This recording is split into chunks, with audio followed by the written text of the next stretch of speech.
pour être soi-même, il faut être quelqu'un. Cette pensée de Stanislas Leszczynski, roi de Pologne et duc de Lorraine, résonne avec une vérité intemporelle, car elle suggère que notre identité n'est pas un état de fait, mais une conquête. Imaginez un instant le jeune Lucas, un lycéen en classe de seconde, dont l'esprit vif possède une affinité naturelle pour l'abstraction et la logique des mathématiques. Son professeur, conscient de ce talent brut, ne manque jamais une occasion de louer son agilité intellectuelle. Pourtant, au plus profond de lui, Lucas se perçoit comme un imposteur, une âme fragile égarée dans un monde de certitude. En classe, il est une ombre silencieuse, un îlot de mutisme au milieu d'un océan. Devoir. Les réponses aux questions les plus ardues fleurissent dans son esprit avec une clarté déconcertante. Mais elles meurent sur ses lèvres avant même d'avoir pu éclore. Il est le prisonnier d'un doute perpétuel, d'une angoisse qui murmure. À son oreille les scénarios des pires humiliations. Un jour, un défi est lancé, un problème particulièrement complexe, un de ceux qui séparent le grain de l'ivraie. Lucas en détient la clé. Il voit la solution se déployer devant ses yeux, élégante et limpide. Mais une pensée paralysante s'empare de lui, et si ma réponse est fausse, si le silence qui suit n'est pas celui de l'admiration, mais de la pitié, si mon erreur devenait l'anecdote amusante de la semaine. Dans les taux de 7, peur, il se tait, il s'efface. Et c'est un autre élève, moins doué mais plus audacieux, qui saisit l'instant, tente sa chance et récolte les lauriers, laissant Lucas seul avec le goût amer de son silence. Ce mal qui le ronge ne se limite pas à la salle de classe. Lors des examens, la suranalyse prend le dessus, son pouce accélère, ses mains deviennent moites. Et des questions qu'il maîtriserait les yeux fermés en temps normal lui apparaissent. Soudain, comme des énigmes indéchiffrables, cette histoire, bien que celle de Lucas, est peut-être aussi la vôtre. En chacun de nous sommeille un talent, une passion, une aspiration profonde à accomplir de grandes choses. Vous rêvez pas tant de lancer cette chaîne YouTube, de partager votre vision du monde, de transformer votre passion en votre raison d'être. Vous vous imaginez avec éloquence devant une caméra, captivant une audience, mais au moment de passer à l'acte, une force invisible vous retient. Une peur irrationnelle de parler devant un micro, de vous exposer au regard des autres. Cette peur, c'est la voix de ce saboteur intérieur, cet enfant craintif qui, pour vous protéger du ridicule ou de l'échec, vous murmure « N'essaie pas, ils vont rire de toi, tu n'es pas à la hauteur. » As-tu seulement envisagé les conséquences? Si tu es chaud, avant même que le premier pas ne soit fait, cette voix vous tire en arrière. Éteint l'étincelle de l'audace et vous laisse démunis, vidés de toute confiance. La science nous offre un éclairage fascinant sur ce phénomène. Une étude publiée dans l'Astos révèle que le manque de confiance ralentit l'activité de notre cortex préfrontal, ce formidable chef d'orchestre de nos fonctions exécutives, responsable de la concentration, de la planification et de la prise de décision. Lorsque cette région cruciale de notre cerveau fonctionne au ralenti, notre capacité à performer sous pression s'effondre littéralement, nous empêchant d'atteindre notre plein potentiel. La confiance, une force si puissante qu'elle altère la perception même de la réalité. Exprimez un mensonge avec une assurance inébranlable, et le monde sera enclin à y croire. Énoncez une vérité avec hésitation, et elle sera accueillie avec scepticisme. Si vous aspirez à ce que l'on vous prenne au sérieux, à ce que vos paroles aient du poids et de la portée, il est impératif de bâtir en vous une confiance profonde, une forteresse intérieure, loin d'être une simple vue de l'esprit. Les bienfaits de la confiance sont biochimiques. Des recherches parues dans le Psychological Bulletin démontrent qu'un niveau de confiance élevé et une attitude positive augmentent la production de dopamine, le neurotransmetteur du désir, de la motivation et du bonheur. Parallèlement, une autre étude du Journal of Behavioral Medicine confirme qu'un état d'esprit optimiste maintient à un bas niveau le cortisol, l'hormone du stress, vous rendant plus résistant physiquement et mentalement. Lorsque vous êtes habité par la confiance et la positivité, votre cerveau se transforme en une véritable centrale énergétique, vous propulsant à prendre des risques calculés, à sortir de votre zone de confort et, peu à peu, à dissoudre cette figure craintive qui vous retenait captif. Ce voyage vers la confiance n'est pas une quête mystique, mais l'application de stratégies psychologiques concrètes et éprouvées. Nous allons explorer ensemble septembre de ces leviers, septembre clés qui vous aideront à déverrouiller des niveaux de confiance que vous ne soupçonniez pas. Si le doute vous assaille parfois, si vous vous demandez quel est le secret de ces personnes qui semblent naviguer dans la vie avec une aisance déconcertante, alors ce qui suit est pour vous. Préparez-vous à reprogrammer votre esprit. Le premier levier est d'une simplicité désarmante, la posture de puissance. Avez-vous déjà remarqué que la simple posture d'un super-héros pouvait vous faire sentir héroïque? En 2012, une étude menée à Harvard par la psychologue Social Amikudia a mis en lumière un fait stupéfiant. Adoptez une posture d'ouverture et de puissance, les mains sur les hanches, les épaules en arrière, le torse bombé, le menton relevé pendant seulement 2 minutes suffit à augmenter le taux de testostérone, l'hormone de la dominance et de la confiance, tout en diminuant le taux de cortisol. Imaginez la scène. Vous êtes sur le point d'entrer en scène pour une présentation cruciale ou un entretien d'embauche. La nervosité vous gagne. Avant d'entrer dans l'arène, isolez-vous un instant. Dans des toilettes, un couloir désert. Fermez la porte et un crâne dans le sol. Déployez votre corps, occupez l'espace. Respirez profondément. Pendant ces 120 secondes, vous ne faites pas que poser. Vous opérez une transmutation biochimique. Vous actionnez un interrupteur intérieur qui réveille le titan qui sommeille en vous. Une vague de puissance et d'assurance vous parcourt. Non pas comme une illusion, mais comme une réalité physiologique, le deuxième principe est celui du comme si. Théorisé par le psychologue et philosophe William James, il postule que si vous souhaitez posséder une qualité, vous devez commencer par agir comme si vous la possédiez déjà, vous voulez vous sentir confiant. Alors, commencez à agir comme la version la plus confiante de vous-même. Marchez avec détermination, le regard droit. Parlez avec une cadence posée et mesurée.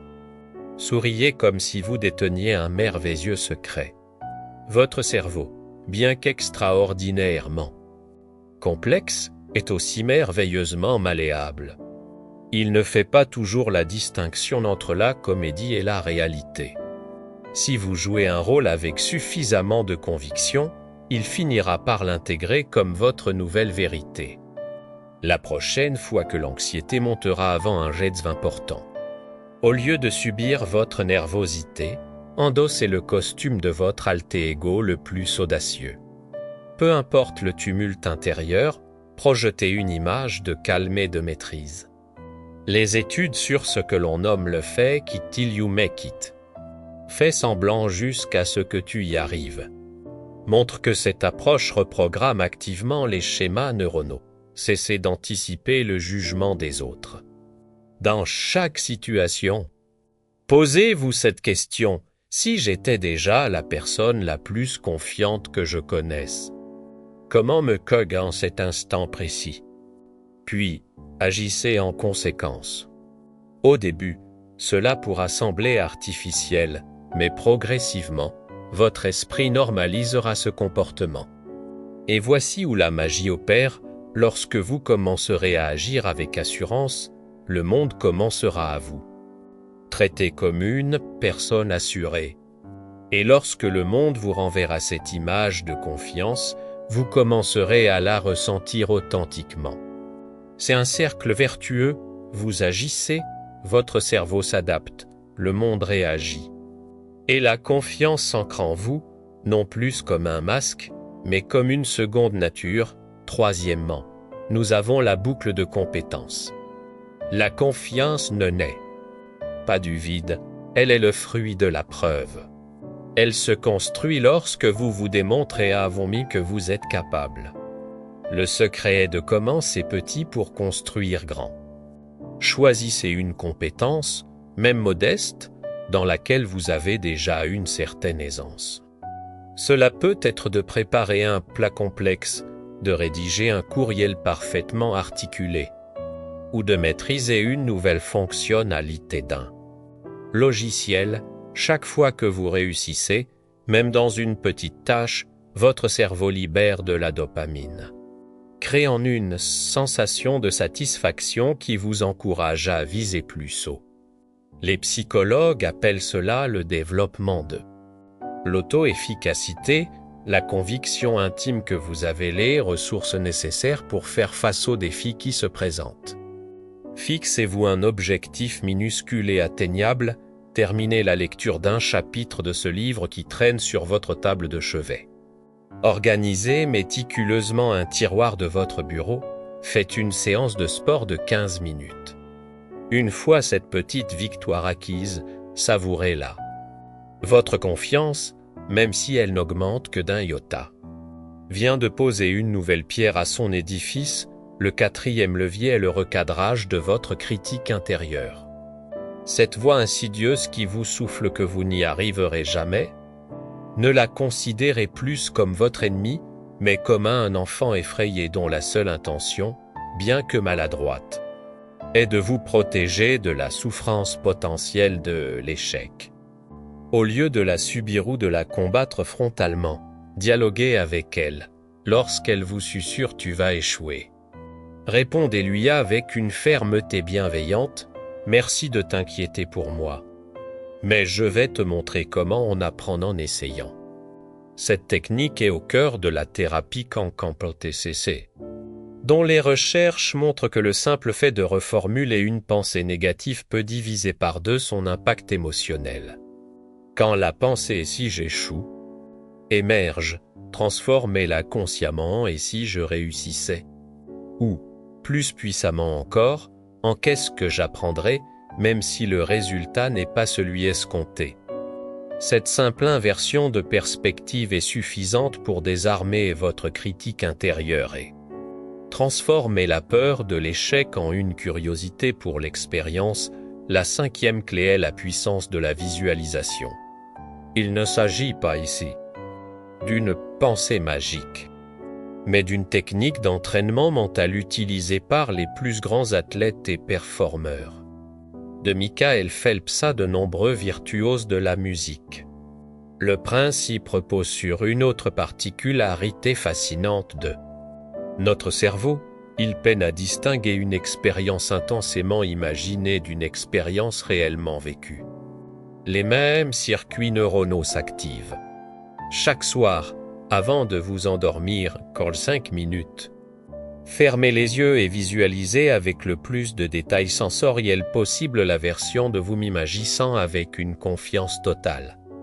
Voyez-vous en train de réussir cette présentation, de captiver votre auditoire, de mener cette conversation difficile avec aisance.